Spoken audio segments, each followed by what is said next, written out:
But with time, usually my ears, and sometimes it's great. It's maybe hard for you if you're sitting at home and if you don't have, or even if you're here, if you don't have a tape recorder running, and you lay down a tune, or if you even lay down 32 bars of straight groove, stop and listen back to what you just played. You know, usually your ears, because if you hear a record, if you're saying to me, well, how's your time good? Well, then you must be able to, your ears must be able to pick out good time or bad time. Right. So if you can do that with yourself, during, you say, ah. Yeah. During the time you're playing, I can always listen back and hear it. And say, it's while it's happening. Yeah, but isn't there tricks, like when you guys learn to play and stuff, isn't there tricks? This is something I don't do, man, and I've been noticing cats do. I don't see anybody. I've never, and I can't do it right now, but I've never been able to hit quarter notes on my hi-hat while I play through a whole song. My ambidextrous scene, my independence is not at all together. Because when I was supposed to, when I learned from my father and stuff, it was just on a practice pad doing rudiments, and then I gave up interest in drums. There's no way I was going to play drums and hard drums. So I never, when I see guys now, when they're learning, you know, they're always keeping this as their time base. And when I see guys do that, it seems to help them a lot, where you got your quarter notes going. But the whole thing is just practice and practice. I could feel, it's weird, man, but I could feel in my soul and my heart when you're grooving. You know what I mean? All of a sudden, the things are right. And you're not going to feel it if the bass player next to you ain't happening, or the guitar player ain't happening, because then it's going to really start bugging you when you feel good. When you start feeling like, yeah, my time is happening. You know, the rhythm there, the soul things, then it's going to fuck you up if somebody's next to you playing this shit. This cat's tired of that, man, you know. You got to start, you know, that kind of thing. But as far as developing it, to me, it's playing until you say, you can feel to yourself that it's happening. Some people say time's a natural thing. Well, I know guys who have naturally great time, and I know guys who sit there, and for whatever reason, and it could be, you know, your mother's a pain in the ass, your wife's a pain in the ass. For whatever reason in your mind, it takes some training and getting out of you to get decent time or good time. As far as time, man, I just did. The last couple sessions I've done, my time has been shit, man. And it's a whole new thing, because I hear it, and it's because people are using rhythm machines and stuff, and then you get real confused, because rhythm machine, that's bullshit time. That's real time. Yeah. Okay, so then you hear something, you go, man, that don't feel good. That's in real time, but that don't feel, and then somebody makes you play. You do a session nowadays, or even play a live gig, and the guys have Lin drums, or whatever, and so the Lin drum's going, you're in the club, and you got to play with the monitors blasting on your phone, and you got to play to the Lin drum, or if you're in a studio and shit. Well, once you get locked into a Lin drum, man, you're playing stiff. You're finding you're playing your 16ths, your 8th notes real stiff, and stuff like that. You know, and you're locked. Okay, I'm locked in with the snare drum, but man, it's stiff. It's weird. Well, that's not real time. So when you get away from that and you're all by yourself, you're at a loss. Wait a minute, where is the natural groove of my arm? Where is the natural movement of playing and stuff? So when you play with the Lin now, which you probably do, or a lot of people, what are you doing to ease yourself up? Okay, and it's all in work situations. If you're playing a club or a session, and believe me, in the professional, your working scene, you are going to find 98% of the time you're going to have to play with a click, a Lin, or play along with some sort of electronics, especially in studio stuff. Because now with the techno stuff, I just had to do a thing on our album that I just did all on synclavier. Everything. I had my drum set. I could play the shit out of the song. But the song, we wanted all this out there gated stuff and all the sequence synths and stuff. So it's like I set up my drum set, and there's a synclavier in the booth. Give them a bass drum. They sample a bass drum. Now synclavier is like a 24-track digital 3M machine. Right. So I got a great bass drum sound. And then I have to sit to myself and say, okay, on this tune, I'm going to do a little 16 pickup. So I say, roll a tape, and I give them what I think would be my dynamic of a 16th note. And they sample that, and that goes into the computer. Then it's the snare drum. Okay, here's my backbeat, but if I do a fill, ta-da, I got to give them a right hand, because your snare drum goes sharper.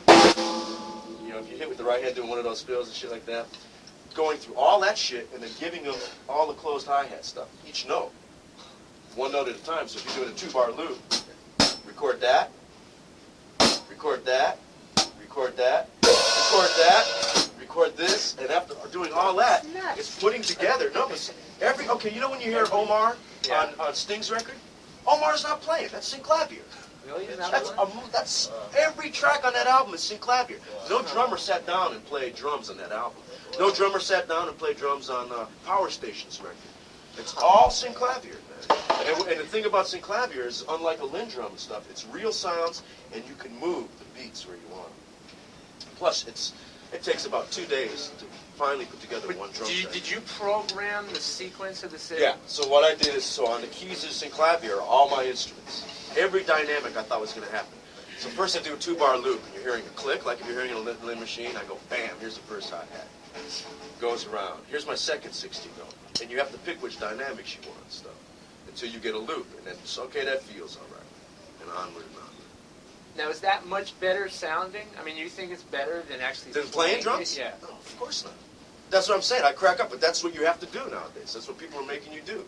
I don't care who it is, what group it is, but the technology today in recording with drummers is getting down to that. So musically, the only thing keeping you alive musically is your band. No, because I still, what's funny is, when I say this give you this synclavier situation, I still do sessions, because believe me, there's guys that want you to play, or guys want to use part of that process, like they're going to just put percussion in the synclavier, and they want you to play, and you know, that kind of thing. So no, you got, and the other thing is you got to play. Because what's amazing about the synclavier is, number one, if the future gets, right now, not a lot of people are doing synclavier. It costs $200,000 for a synclavier, and not a lot of people are doing those synclavier tracks. But if there is one, it's you playing. It's you saying, okay, this is the part I'm going to play. You know, using your imagination. This is what I'm going to play. So if I'm going to give the engineer this sample, this, you know, all that stuff. Because if it's even something as simple as, doing something as simple as, well, now I got to sit back, and what I would do is play those 2 bars, put it on tape, and sit there and go, okay, I have to have 16 different 16th notes. So you have to analyze every exact... To make it real cool, unless you want it sounding... Yeah.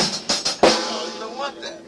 So you got to analyze all that shit. So that's where it's come down. And what sometimes helps you doing that is when you're talking about time, is you sit there and analyze, and you can hear to yourself, well, if this is what scientifically time is supposed to be, then you maybe can say, wow, maybe I am. Some guys find it hard to do a fill and come back down on one, and you can especially hear it. I hate, man, if a Lin drum's going, and it's time for me to do a fill, man, and I'm a half a bar ahead of where I'm supposed to come down. That happens all the time. And if you do a drum fill into a Lin machine, and you come out right, fill sounds real stiff and slow. You know, there's no in between. So that's where practicing with things. Do you ever practice with a click? Yeah, we're working on that in Ralph's class. Are you? Too, yeah. Because here's the whole magic to that: is never let the mate. You gotta psychologically. It's so hard, man. Because you sit in a room with 4 guys, and they all have to have their instruments in their phones so they can hear. And so you got your drums in your phones. Now you got to play to a click. Well, you got to get that click loud enough so that you're all hearing it. And you hope your bro on bass and the guy on guitar and the piano have enough decency to want to hear it as much as you do. You know, figuring they've got to play with a click too, not just you. But once you get that click in, if you find yourself playing right with the click, you're stiff. But if you can just say, okay, here's the groove, and I'm hearing the click, and all of a sudden make it like, wow, it's a cowbell, or some guy sitting next to me playing cowbell, just groove like this. Well, if you can get your lobe so that when your backbeat comes down, you've canceled out one of those clicks. So the only click you're hearing is on 1 and 3, say. So now you've got some, now you know, and if you can just lock into that, and now you're just hearing the click on 1 and 3, at least you got some sort of a lobe. And some things you want to lay behind the click, some things you want to go on top. So when that fill comes, what I usually do, when that fill comes, I'll stay on top of it. And when I stay on top of it, you do the fill, and then lay back on the next beat, and you should end up. It's just trial and error. But do like you would normally do, because I like to get excited and go. You know what I mean? Just after that fill, you just and that's if you're doing the click thing and stuff, you know. Sort of. Yeah. Do they get into a lot of electronics here? We're learning it in one class. Really? We work with Simmons so far. We're going to work with Lin drums next quarter. It's bad seeing electronics. It really is. Because I've got every piece of gear available. I've had every guy who's invented every piece of gear come to my house. It's all bullshit. All the gear they make for drummers costs too much and it breaks down. It's not worth the investment. Yet you have guys I've had guys come, I can't get this gig unless I have a sim. It's my father. What do you have? I can't do this TV show. They're not going to hire me on this TV show unless I have a rack with all this stuff. I'm just going, Dad, man, they're jerking you off, man. These assholes. Because none of that stuff really works. You know, you might as well just get a Lin drum and have it trigger, you know, the simplest thing. Because nobody's into it that good. And the stuff that's happening is not really good. It's too expensive. But yet, it's the future, supposedly. Nothing to get scared about though, because just now a bunch of studios built new studios, and they didn't build nice playing rooms like the old days. They built all small rooms, figuring everything's going to be electronics. And I've never been called for more real live rhythm section dates than lately. Guys are getting back into rhythm sections because they know, man, if you get a great player and you get a great rhythm section, I'll beat anybody. I'll race anybody. Get a guy and a synclavier in Studio A, and give me a rhythm section in Studio B, and let's see how many tracks we can get done before the end of the day. You know, they'll still be working on the second day on just the drum part of the first track, though, and we'll have 8 tracks cut, and they'll all be feeling like motherfuckers, you know. So I think, and on the other hand, I really think more of the live things coming, especially, and once again, that's if you adapt your ears. You got to say, well, what are people digging about electronics? Well, I say, well, what they're digging is sounds. Well, right now in the studio, now with the advent of AMSs and all the great DDLs and the Verbs and the Rev 7s and everything that's available for outboard gear, man, put them on acoustic, start gating. I bought $200. You can buy drummer gates. Is that like a trigger? You know, no, these are not the triggers yet. These are just drummer gates to gate your drums or toms or snare drum. That kind of stops the sound. Stops the sound, and you can have the gate stop it smoothly or stop it real short. Well, so that's what everybody's digging about the electronics. Is, wow, dig the gates, and dig the sound, and I got this. Well, that's all cool, but if you got outboard gear, still, there's nothing better than a real guy playing. And when you go in the studio, because that's what people are digging now. People are going, oh, wow, dig Omar's drums on the synclavier. Because when I did this thing with the synclavier, it's bam, hit the snare drum. They record that. Now hit the snare drum, and we're going to record just the gated EMT on the snare drum. EMT is a digital echo. We're going to record gated EMT. Okay, we got that. You know, they go through that whole process. Well, man, let me sit on the drums and just put gated EMT when I'm playing, and we should be shaking. You know, so more guys, because technology is getting better that way, more guys do it.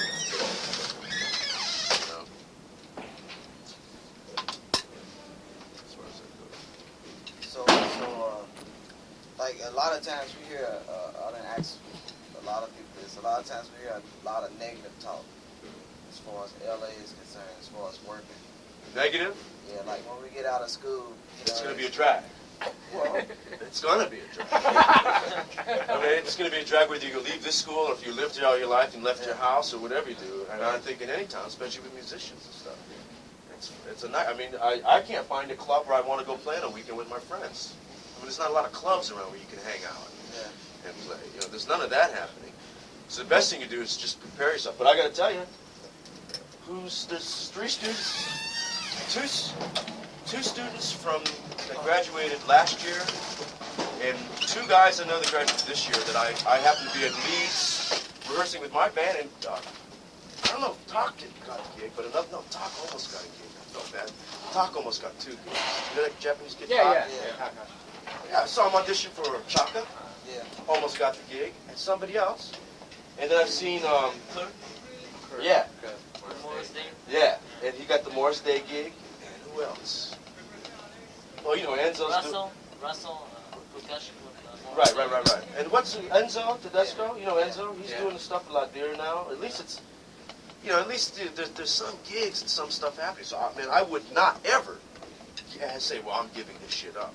Especially if you can play your butt off. I mean, especially if you can get in and say, this is what the people want, this is what they want, you know. Because you walk in any audition, man, I don't care what specialty you're getting into. Basically, what they're asking you to do is lay it down. Basically. You know, and I see guys who don't want to know about jazz, Latin, all that stuff. Odd times. I just want to play the drums and keep time and do that thing. That could be a bunch of bullshit, too, because I never found myself... I got an ear for bebop and Latin when I was real young, but when it came time to play Tommy Bolin records and heavy metal guys, I'd whip out a samba that I learned.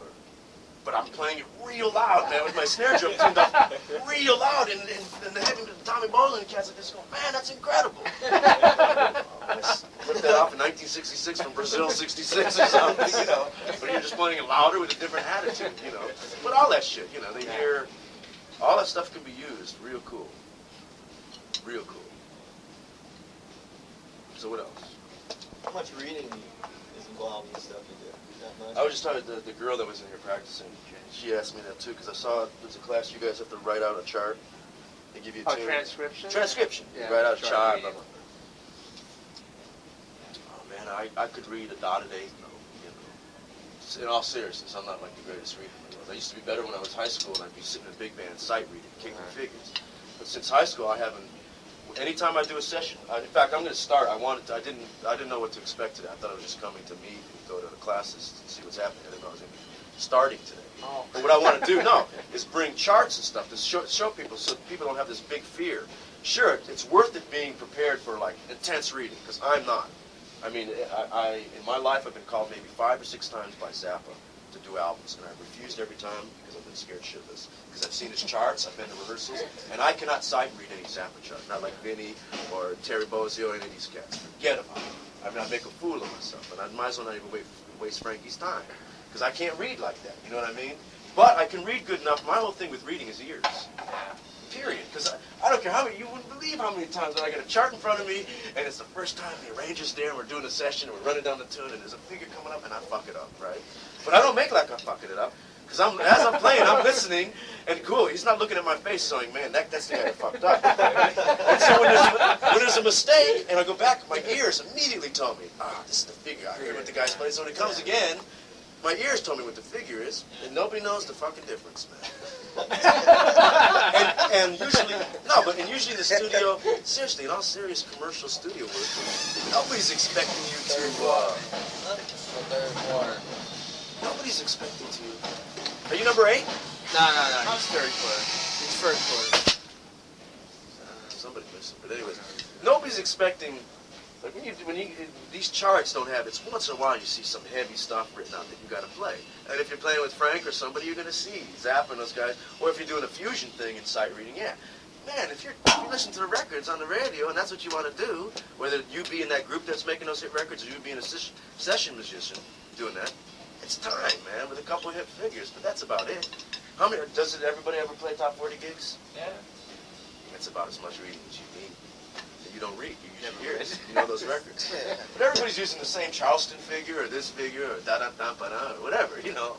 There's not a heavy thing. But, on the other hand, I was just talking to John earlier about this. That's one of the reasons I can't, because with me, I can't tell you how many times I wish I could read better.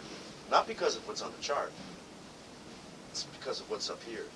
I have a million unbelievable fucking great ideas up here, and I don't have the, what do you call it? Facility. To play it? For this, exactly. And all that is woodshedding and learning to read and doing shit and saying, because I'm telling you, my hands hang me up from half of what's here. Even right to left stuff. I start a figure, I go, oh yeah, I'm hearing this, and I'm playing it right in the middle of it. I go, where do I go? And I come up off the beat, or I screw up or something like that, and it's all because I've never sat, and I'll sit, and it's only once in a rare while, I'll really like something, and I'll sit and woodshed until I comfortably, my body, like not have to think about it. I just comfortably feel good. And then if it comes up here again, that's a new thing I maybe can do. That's why I wish I really did when I was younger. It's a lot harder when you're older and you got a gig and stuff. But I wish when I was younger, I read more, or at least had those chops. Because I don't got chops. You know, like those kind of chops to make what's up here come out. I think all of us through your playing it, right? It's Yeah. so emotional. It's really emotional. You can tell, even yourself right now, you're an emotional person, and it really comes across when you're playing, and it feels so nice, and you hear it back. You know, maybe that's what you're saying about the technique thing hanging you up. But emotion's a lot to do with it. I mean, I don't know if I'm a really an overly emotional guy, but music, the whole job of a drummer is keeping time, basically. And to me, I dig dancing and shit. So if I'm hearing a tune, man, and cats are playing it, my whole thing is just number one, keep time, and make like I'm dancing and grooving. I like to leave my body. Half the time I'm fucked up anyways, and I'm just hovering over the session, just going, man, this is incredible. and you're playing, you're just keeping time. And the whole thing is you want to get emotional. Yeah, I get emotional if man, especially this live singer. Now it's the chorus, man, and the bass goes, and you start grooving, and now I'm in the chorus. And now, and all of a sudden, Lukather or like Landau, somebody's going to start blowing. And they start blowing. It's all emotions. Because you're basically, your whole thing about recording, what do people say when they dig a drummer? At least I know what people say, what producers and arrangers say, man, that cat felt great. Did you dig the way this cat feels? Well, what feels good? Because I've heard guys say, that drum machine feels good. I mean, what felt good? I mean, did he just go like this and that felt good? Or did he dynamically, a song? You got to think, these cats don't give a shit about you. They give a shit about their song. So they think that you stayed out of the way. They didn't hear anything busy. On the verses, you went like this. You maybe did cross. Oh man, I didn't have to tell him to go to cross stick because it's a verse. And think how simple the fill he did. That's nice. And always, I mean, I'm always the most restrained. Just keep time. And then you know if you can get away with murder. I mean, you know when it's time to 5 years, man, I'm going to let out this little flurry right now. And it blows their fucking mind because they think you're just like straight ahead and they do that, so they add another notch to your pencil. You know, how beautiful this guy can play some. And stuff like that. But basically, that's the main gig, is keeping time and grooving. I have a problem. I dig dancing too, and I get real excited. But I have a tendency to really go on top of it when I get excited. Nah, that's a natural thing, though. That's very natural. And believe me, there's nobody rushes more than me when I'm playing live. You know, I saw you. It didn't sound like when I saw you. I get real lamping there. Oh, but I do very intensely rush. Everybody does. You don't notice it because you're excited too. Yeah, yeah. But if you sat there and listened again, man, think how loose is this stuff? It's loose. But no, live you can get away with murder life because people are looking at you. And they're more freaked out about stuff. They're not even sometimes even listening. Maybe it sounds great. They go, wow, man, the groove's impeccable. But you know, that's live shit. But if you got in the studio, man, heard your stuff. It's like, and all you do to that is, okay, this is the third take I've heard where I've been rushing that second chorus. All you have to do is just say to yourself, sit back. And guys will tell you, like David Page will look at me and say, man, lay back on that bridge. Okay. Yeah, here's Mr. Joe at Larry Carlton. Okay, thanks. You say something like, I've been trying to get that down as far as like leaving your body when you playing. I'm serious. I'm serious. I've been like, trying to like just take my mind and just like shut my eyes like I'm listening to a record. And I like when I play, I try to like sit down and just put like a screen up here. But that will come that's a natural evolution of shit. Yeah. How can you even do that if you're still at a point you're playing where you're concentrating on man? You know, I gotta make sure this. If you're thinking, if you're still at a point where you gotta think about what you're playing, it's hard to do that. But if everything's an auto drive, and you can be laughing at the bit. Something that just walked in the room or something like that, and still not be moving. You know, that's what I mean. Yeah, that's and what that gets easier to do. The more you play, the more you get comfortable with it, the more easier it is for that. I like, try to make like I'm hearing the music, okay, and I try to just put like a mirror, just like right in front of me, and I'm looking like at somebody else, but actually I'm hearing it, and it's me playing it, you know. So it kind of works. Have you ever played where you're playing a club gig or something, you're so tired, man, and you're playing something as simple as 4 on the floor, and you're numb, you've even stopped thinking about it. I mean, I'm sure you've gotten that trance thing, where it's whatever goes, and then you find yourself, you got time to be either bitching at somebody, having the thing, the left hand, you know, you get so bored, having a drink, you know, and you forget, man, you're tired, you're in auto drive. That stuff comes easier the more you play. I mean, I'm still waiting for the day where it's real easy. You know, you see guys like, you know, Steve Jordan and cats, man, forget about it. It's very easy. It appears to be. It always looks easier than it is. What else? When you hit backbeats, are you mostly hitting rim shots? That's only because, I'll tell you, most of the time, rim shots, and it used to be engineers used to bitch. It's too much rim, you're choking the drum, I need to hear just the center of the drum. See, that's engineers, man, because engineers' job is to get your sound, not the engineer to say, well, I know I've used this mic, this is my control room, I know how to make my good sound. And every drummer sounds the same. You know, every time that happens, it's hard, man. You can't get an attitude on your first date. Look, you know, you gotta say, okay, yes, sir, you know, I'll do this for. But really, it's their job to get your sound. Because now, I tune my snare drum as high as it goes. No muffler. Period. People go, how do you get away with that? Same with my toms. Hey, man, if you set up my drum set, it's ringing way more than this little kid is. Because especially it's a big open room. I mean, but it's ringing like crazy. But it sounds like a motherfucker, man. Because nowadays, engineers know it's their job to get great ambience, big sounds. They've got all the gates in the world if they don't dig what's happening. But as soon as I hear a drum set that's gated heavily, every drum when you go to the studio sounds like you don't hear the natural balance of the kit. When I'm playing in my ears, I want to hit a certain cymbal or do something within a, you know, just whatever dynamic you want to do in playing. And sometimes you don't hear that shit, man, when you go back and listen to playback. What happened to that little thing I did? How come it sounds as loud as the crash cymbal I just hit afterwards when it wasn't supposed to? That's because engineers suddenly get into gated.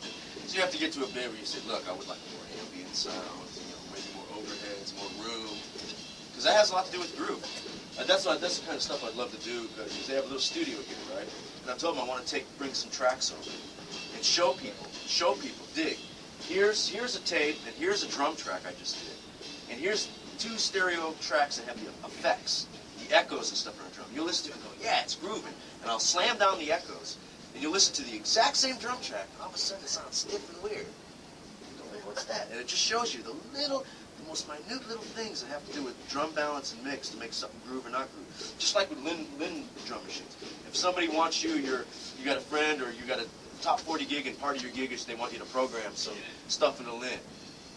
Well, man, dynamics. If you took a loud Lin hi-hat and just had this going straight, that's one thing, but if you use the 2 dynamics, all of a sudden those 8th notes have a lope to it. Because dynamics have a lot to do with groove. A lot to do, more than what most people think. We're just playing like this kind of thing. Dynamics have a lot to do. A lot. You say you're really not coordinated. How do you get past it? Like substitute, what do you substitute for coordination? Oh, just so, you know. Actually, it might be a good thing I'm not too coordinated. Because maybe I can't play too busy sometimes.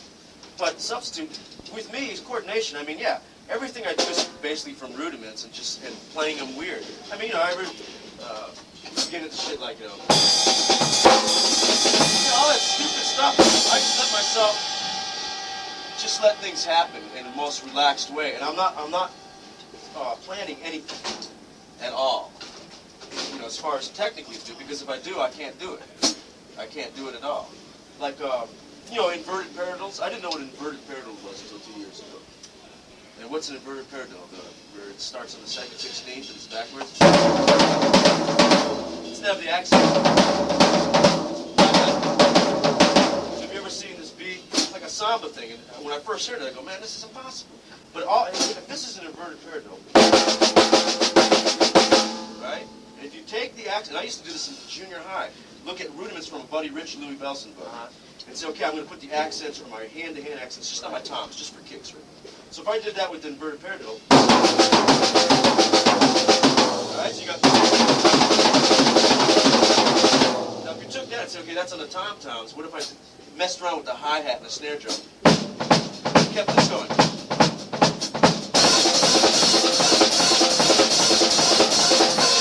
Okay, that's cool, there's a little rudiment, you know what I mean? It's all just trial and error, because nobody's ever sat down and said, play this. It's all messing around with yourself. And you come up with your own shit that way. But then I say, okay, that's cool.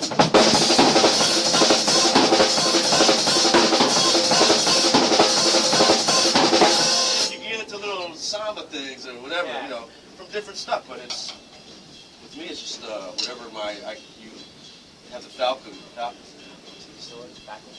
Is that the right thing? Facility. Facility or? The mental faculty. Yeah, right. I'll tell you my English wasn't good. Yeah, it's that kind of thing. But that's why I wish I had the schooling and stuff. I see guys who, that's what I mean, there's technical things, man. If I had it under my belt, things would be a lot easier to do and express. Even though it's hard to think about it now when you're first learning it. But man, I wish I could go, bam. Especially in a playing thing. I'm in a club, man, I'm playing, and Larry Carlton's burning, and he's going, and I know what that is, but I can't do it. You know what I mean? I'm just sitting. And I try once, and it's fucked up. You know, but you know what it is. You can hear it rhythmically, you know, you can sing it a million times, man, but you're too scared to hear it. You got to take time to work it out. Exactly, I know.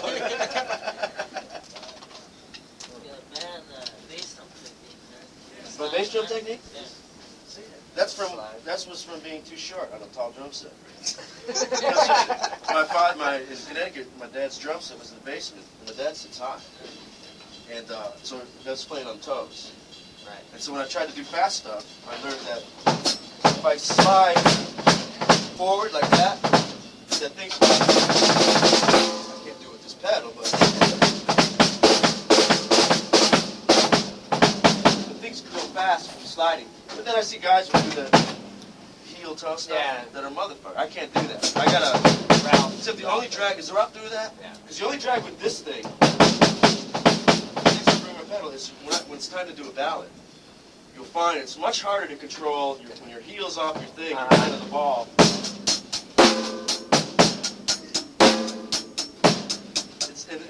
If your foot's on, it's much easier for a ballad.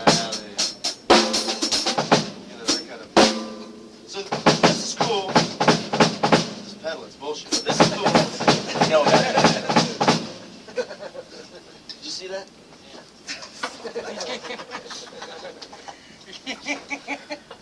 What kind of pedals you guys use? DWs? You want to try this one? See, that's my pedal. Strap. Oh, with a strap.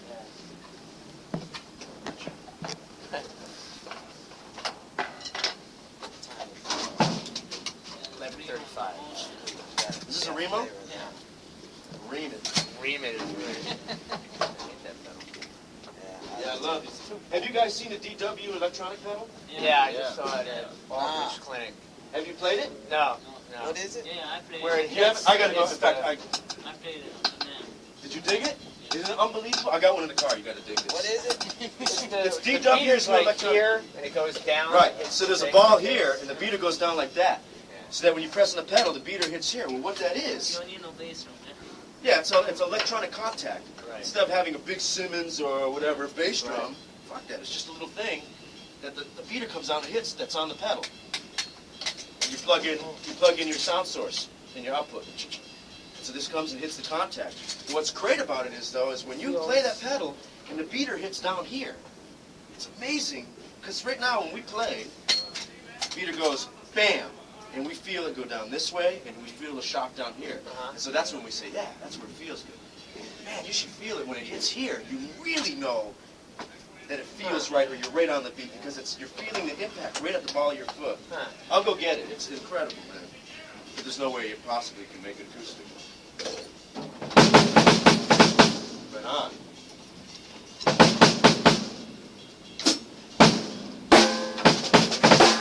Yeah, this.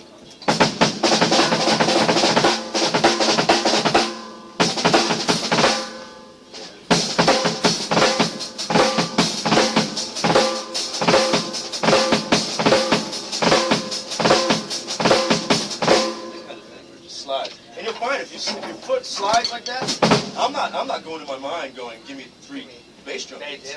That's just a natural thing that happens when your foot slides and dances, bounces over. You have to wear Snickers. No, sneakers and everything. Yeah.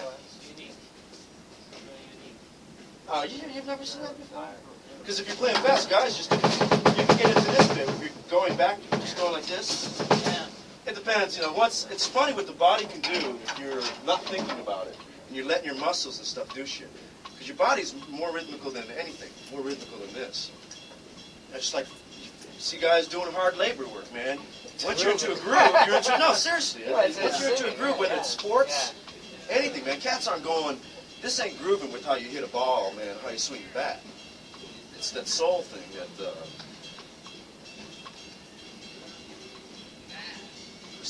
just do it, son. Yeah. It's all over. It's all over. Tell me about it. So anything else? How did you come up with the Rosanna thing? Stealing from everybody I've ever heard. It's real simple. The Rosanna thing was when I first heard it, Paige played it. It was obvious that it was some sort of shuffleish, half-time, in-between type something. And the first thing I heard was, what's the Zeppelin tune? What's that? That bottom thing.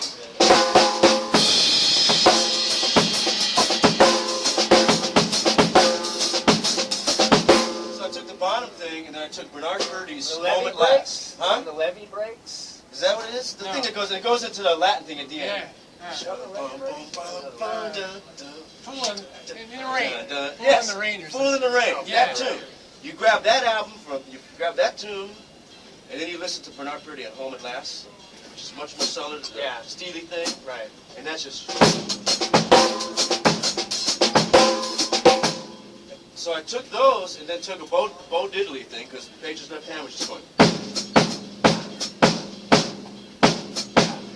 So it should be.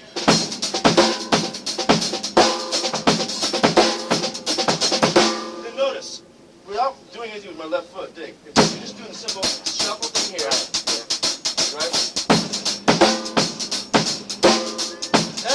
That's just plain and simple, without anything. When people say, "What are you doing in between?" All I'm doing in between is, honest to God, man, I'm not even thinking in between. That's from when I used to play in high school performance the first time. My nerves going like this. Honest to God, if you just set you felt my arm right now. It's nervous tendons bouncing up and down. If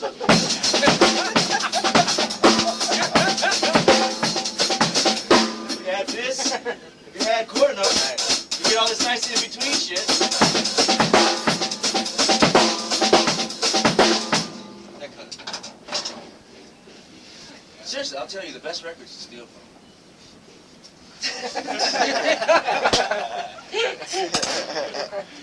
Okay, go. No, basically, somebody says, but that's the stuff you're supposed to use in your own work, man, when you get together with your own friends or you have your own band. Come on, seriously, if a friend says, man, I wrote this great thing, so the first thing that came to my mind is, yeah, I used to play in bands that played Home at Last. You know, used to do some Zeppelin stuff. And so as soon as you hear something, you immediately in your mind goes, that's sort of like this. Well, let me do this, and all of a sudden it's got its own thing. What projects have you been doing? Mainly the group, and I've been working with doing some Lionel Richie stuff, Diana Ross stuff. Just a couple sessions type things. Mostly acoustic? Oh yeah, playing. All acoustic. Serious playing. All right. It was great. It was the other day. It was so weird, man. I've been hearing about these guitar player named what's his name? Dan Huff, guy from Nashville. There was Nathan East on bass, Dan Huff, Peter Wolf, keyboard player.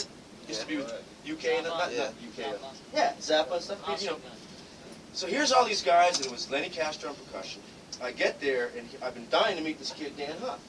He was in awe because he's never in his 2 years in LA done a live recording day, and he's one of the #1 kid guitar players doing sessions nowadays. Unbelievable. Never played with a live rhythm section in Los Angeles. And when I walked in, he was amazed to see me, going, "Wait a minute, man, what's like? Are we doing a live date to Albie DeGalutin, the producer?" And Albie's going, "Yeah." And Peter Wolf, like, "Wow, I haven't done a live session in 2 years." Because I've been working with my group, and I really haven't done a live session. And I go to Albie, "Man, these kids haven't done a live date. You should. This could be cool." So he goes, "Yeah." He goes, and Albie goes to the rest of the mission. He goes, "Not only are we doing a live date, we're not using any clicks or anything." I go, "Right on." Well, this kid Dan Huff, couldn't believe it. Like, no. We're doing a live date, and we're not using a click. So I'm just the whole time, I love meeting a young guy, just looking at him like, "Yeah, way do you dig it?" But we did 2 tunes, 2 takes each, done, burning. You know, Nate and I are looking at each other like, "Yeah, fuck these kids." And the kid was like, "Man, this is the hippest, man. When are we going to do more live sessions?" Seriously,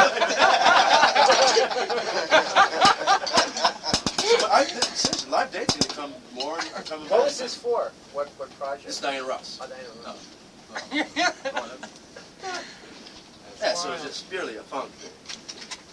But it just cracks me up because these cats, goes to show you, these guys, all they're doing is like, yeah, I usually come in and there's a drum machine with bass parts on there and the keyboard parts, and I'm just doing my overdub. You know? And it's hard because these guys get used to it, man. It's a talent it's an art to being 4 guys in a room with headphones and playing with each other compared to coming in with your axe and overdubbing your part. You know, it's skill. Ralph was saying a lot of days he's doing, everything's on there, including a drum track. He just plays a drum track. Everything's there already. Mike McDonald's new album? The whole album I did in 2 days at my house. The whole album was done. Drum machine, horns, guitars, bass, keyboards, all of McDonald's vocals, lead vocal back, everything done. Last thing was put on was drums. And it's just like let the tape roll, and it was like overdubbing, which is a drag, because you have to take the drum part that's already there. well, there's a drum part that they already programmed in there that's dictating, you know, somewhat what the groove's supposed to be. once again, you got to experience it to understand what I'm saying. But when you hear this drum part, and even if it's and usually they're stupid parts because some non-drummer put them together. Yeah. I mean, they're dumb, weird rhythms and stuff. You're going, who invented this drum? You know, and they're usually impossible to play because it's like 30-second notes in the bass drum. Okay, yeah, great. So what you have to do is interpret what you're hearing, you know, and sit there and try to play with it so it feels good. Does that drum track remain on it, or is that No, it's not. erasing yours? They intend to erase the lid. Right. Yeah, they have to erase the lid stuff. So am I making the career look appealing to everybody?